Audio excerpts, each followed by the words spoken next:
Hello అండి. Next combination మీ అందరికీ ఎంతో ఇష్టమైన కాంబినేషన్ అండ్ జార్జెట్ ఫ్రాక్స్లో చేయమన్నారు కదా. సో జార్జెట్ తోటి రెడ్ కలర్ దుపట్టా పేరప్ చేసి పెట్టమన్నారు, అందరూ అడిగారు.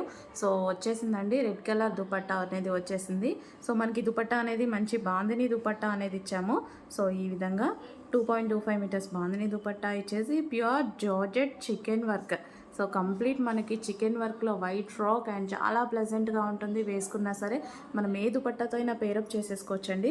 సో ఇది వచ్చేసి మనకి జార్జెట్ ఫ్రాక్, చాలా సూపర్గా ఉందండి, చాలా బాగుంది. బయట కూడా వేసుకోగానే చాలా మంచి లుక్ అనిపించింది. ఈ వైట్ ఇంకా తెలుసు కదా మీ అందరికీ, చాలా ప్లెజెంట్ అనిపిస్తుంది. మంచి ప్రిన్సెస్ కట్ తీసుకున్నాము అండ్ హ్యాండ్స్ కూడా మనకు వచ్చేసి 3/4 హ్యాండ్స్ తీసుకున్నాము. ప్యూర్ జార్జెట్ అండి, మనకి కంప్లీట్ జార్జెట్లో అడిగారు అందరూ. సో చేయడం జరిగింది మళ్ళీ స్పెషల్గా white. So white with red combination and ready to dispatch కూడా పెట్టేశామన్నమాట. వైట్ ఫ్రాక్స్ కొంచెం ఫాస్ట్గా ఆర్డర్ చేసుకోండి. టాప్ మీద మొత్తం చికెన్ వర్క్ అండి. సో మనకి ఓవరాల్గా టాప్ మీద మొత్తం ఈ విధంగా చికెన్ వర్క్ వచ్చేసింది, థ్రెడ్ వర్క్ అనమాట.